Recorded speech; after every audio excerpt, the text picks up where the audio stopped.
करायचं आहे. तर पूजा अर्चा अशा प्रकारची रीती करायची आणि मग यानं राजानं त्याच्याकडे जायची येणार मग यानं ब्राह्मणाने राजाकडे जायचं. हां पुढं तवतया प्रभूने पूर्वी जे ब्राह्मणाची वासना द्वितीय युगीची रचना कर्माचरणात करणे. मग त्या राजाकडे जाऊन त्याने त्याची काय आहे की आपल्या उदरनिर्वाहासाठी राजाच्या त्या ठिकाणी विनंती अर्ज करायची आणि राजानं मग त्याला त्या ठिकाणी काहीतरी दान वगैरे द्यायचं आहे. हे झालं त्रेतायुगात. काय त्रेतायुगात. आता द्वापार युगामध्ये कसं आहे काय आता तिसरे द्वापार एकेचा निर्धार यज्ञादी कर्मे करिता यज्ञादी कर्मे करिते राजेश्वरात येते जाते न पाचारिका. आता द्वापार युगामध्ये राजे महाराजे यज्ञाधिक ज्याचे कर्म काय तर करतात. मग ब्राह्मणानं काय करायचं जर त्यांना आमंत्रण नसलं तरी तिथं यज्ञ चालू तिथं स्वतःहून जायचं. धनाशेसाठी बापुडी हिंडता ते देशोधडी ते स्वधर्माते बापुडी अंतरली अनयासी. मग धनासाठी जे असं हिंडतात म्हणजे मग त्यांच्याकडं त्यांचा जो काही स्वधर्म रीती आहे त्या स्वधर्मापासून ते काय होतात की परावृत्त होतात. त्यांच्या काय की त्यांना स्वधर्म हे घडत नाही कारण ते सारखं त्या पैशाच्या जेवणचे नाही म्हणजे कैची संध्या कैची स्नान अवघे द्रव्याचेच ध्यान म्हणून हिंडते रान रान कर्म भोगी आपुलिया.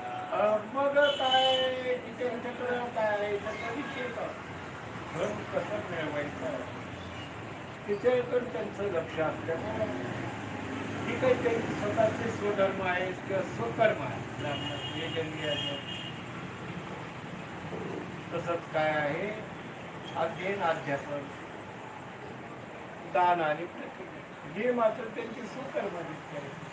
ते काय त्यांना षटकर्म त्यांच्याकडून घडत नाही. कारण काय आहे तर त्यांचं असणार बराच जास्तीत जास्त वेळ हा काय आहे की पैसा कमिण्यामध्ये जातो. आयचे चतुर्युगाचे विवरण तुझं केले म्या कथन तरी ब्राह्मणाचा अन्याय पवन पाय शोधून तरी. दक्षिण मातेला भगवान नारायण जे ते सांगतात की लक्ष्मी अशा प्रकारचं जे त्या ठिकाणी 4 युगामध्ये ब्राह्मणांचं त्या ठिकाणी आहे की वेगवेगळ्या अशा प्रकारचं त्यांना त्या ठिकाणं द्रव्याची साधनं देते आहेत.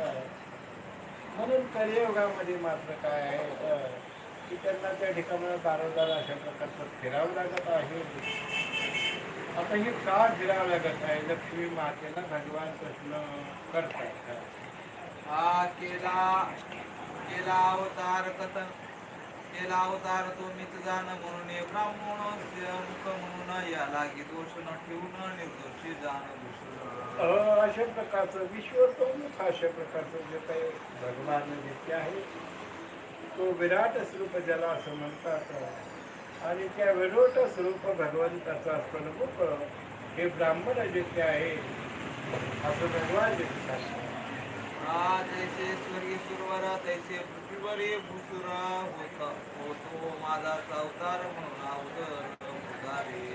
जसं स्वर्गाच्या ठिकाणी जो ईश्वर आहे जे ते आहे तसंच या पृथ्वीवर जे ते भूसुर म्हणजे ब्राह्मण आहेत का जे पृथ्वी अगोदर बोली सांगितले जे पृथ्वी तळीचे देव त्यांना असं जे म्हटलं जातं.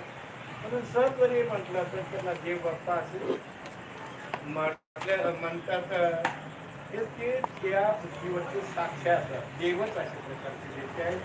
म्हणून ब्राह्मणाची आवश्यक अशा प्रकारे पूजा करावी. म्हणून त्या वाटे कुणी कमावे तिने हे व्रत करावे बरवे देव ब्राह्मण पूजावे ऐके बरवे. ज्यांना आपलं बरं वाटत असं किंवा बरं व्हावं असं वाटत असं त्यानं काय करावं म्हणतात की देव आणि ब्राह्मणांची पूजा करावी.